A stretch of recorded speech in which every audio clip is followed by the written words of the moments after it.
Bem-vindo à nossa série Pensando Biblicamente. Estamos em Gênesis ainda, estamos pensando sobre o primeiro casamento, sobre coisas que estavam em volta desse casamento. Estamos pensando biblicamente em que ambiente Adão e Eva foram colocados. Qual seria o ambiente próprio de Deus, o pensamento de Deus quando fez o primeiro casamento? Jesus estava ensinando futuramente e ele disse, no princípio não era assim, quando foi questionado sobre separação, divórcio, ele fala, no princípio não era assim. A gente tem que pensar no princípio. O que Deus pensou no princípio? O que a Bíblia nos mostra da mente de Deus para esse início? E a gente vê aqui no capítulo 1 de Gênesis, isso que eu queria trocar com você um pouquinho, no verso 27 diz que Deus os criou.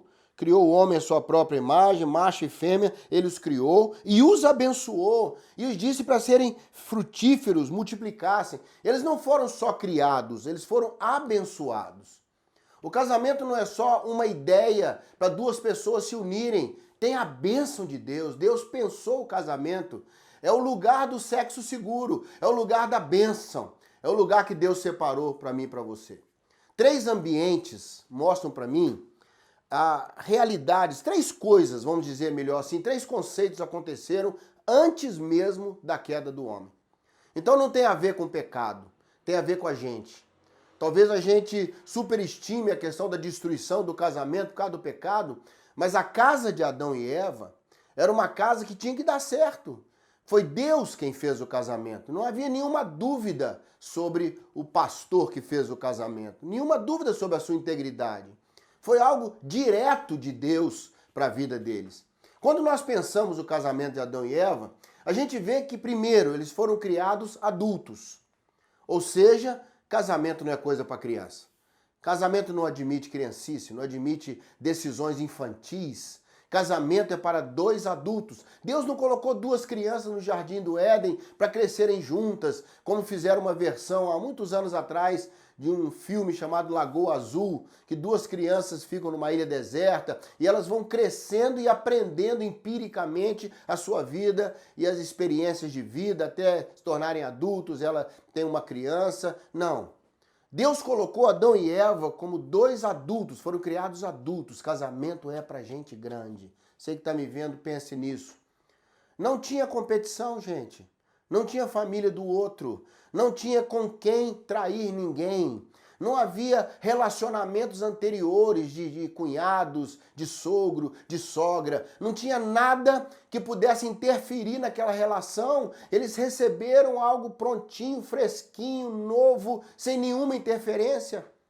Não havia competição de emprego. Adão tinha o único emprego da época, gerente de jardim. E ele podia trabalhar, podia sustentar sua casa, podiam se relacionar, tinham alegria, o ambiente era prazeroso, tudo em volta estava cercado para dar tudo certo. Mas infelizmente não deu. O que a gente vê foi o esfarelamento da primeira família. Um filho mata o outro. Adão perde o único emprego que havia, deixou de ser gerente do jardim e foi virar boia fria, foi ter que produzir da terra para poder comer. Um querubim ficou na porta, um anjo fechando o jardim para que eles não pudessem entrar. Como disse bem o pregador, Deus fechou o jardim, mas não fechou seu coração. Então, há um caminho de volta para o Éden em Jesus, um caminho que anjo nenhum vai barrar e nós podemos voltar até essa experiência com Deus. Mas eu queria pensar com você algumas coisas que aconteceram com essa família e que levaram à sua destruição. Nada a ver com pecado, mas a ver com relacionamento. Essas coisas que eu vou passar para você aconteceram antes da queda. Não foi o pecado que produziu isso, foram aberturas que foram acontecendo e que deram espaço para que o pecado viesse na experiência de Gênesis capítulo 3. Primeira coisa que eu percebo nessa família é uma comunicação espiritual ruim. Deus fala com Adão para que Adão fale com Eva. Eu creio que Adão entendeu, mas ele não passou para Eva de uma mesma maneira convincente, segura, e Eva ficou em dúvida. Uma dúvida que foi aflorada na boca da serpente no capítulo 3. Uma incerteza. Ela não viu firmeza no que ouviu do seu marido. E é uma coisa para a gente pensar. como que a gente replica o que Deus dá pra gente. Como que a gente está passando a experiência de Deus que está em nós, direta de Deus, para nossa casa, para os nossos filhos, para o nosso cônjuge, para as pessoas que estão em volta. Adão não deve ter passado com muita convicção, porque Eva estava com o coração cheio de incertezas. E quando veio o questionamento, na boca da serpente, dublando a voz de Satanás, ela se perdeu. Muitas vezes a nossa casa enfraquece, nosso casamento enfraquece por experiências mal distribuídas, coisas mal repassadas de Deus para nós. Então Deus passa aquele perdão maravilhoso para nós. Deus nos liberta de alguma coisa e a gente não se torna libertador, não se torna perdoador, ou a maneira como nós passamos de Deus para outra pessoa não é da mesma maneira como recebemos de Deus em nós mesmos.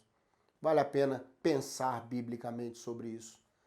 A segunda coisa que eu percebo é um distanciamento emocional perigoso entre Adão e Eva quando ela foi questionada. A Bíblia diz que ela reporta ao seu marido suas dúvidas e recebe dele silêncio, uma certa omissão. O texto passa claramente que ele estava próximo dela, porque ela pega do fruto e passa para ele, e ele também come. Ele não estava distante, ele estava ali assistindo aquele momento, mas não se posicionou, se omitiu, achando que era uma coisa de Eva, localizada em Eva. Depois, quando ele entendeu que não era ela, eram eles, ele reporta para Deus: a mulher que tu me deste, me deu o fruto e eu comi. Isso não adianta. A família, é impossível você pensar que a história de um não é a história de todos. Família é um sistema afetivo, fortíssimo, interagindo o tempo todo. Uma filha que passa a ter um problema, a família toda sente. Não existe a coisa localizada num membro da família. Quando algo é atingido, todos sentem. E o Senhor reportou isso para dentro da igreja, quando fala em nós como corpo de Cristo, como aliança. Um sente, o outro sente. Chorai com os que choram, alegrai com os que se alegram. Sabe, o texto desafia a gente a não particularizar, a não criar territórios, mas pensar a família como família.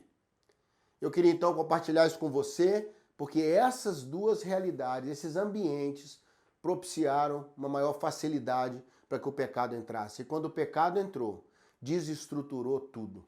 Desestruturou os relacionamentos, desestruturou a história, o que veio depois não foi bom, e nós vemos que a palavra ainda nos dá recursos para a gente reverter isso. Pense na sua família. Pense nela como um todo. Repartilhe as experiências de maneira especial, inteira, positiva, daquilo que Deus tem te dado. Amém? Espero ter abençoado o seu coração. Pense sobre isso, ore sobre isso. Deus te abençoe.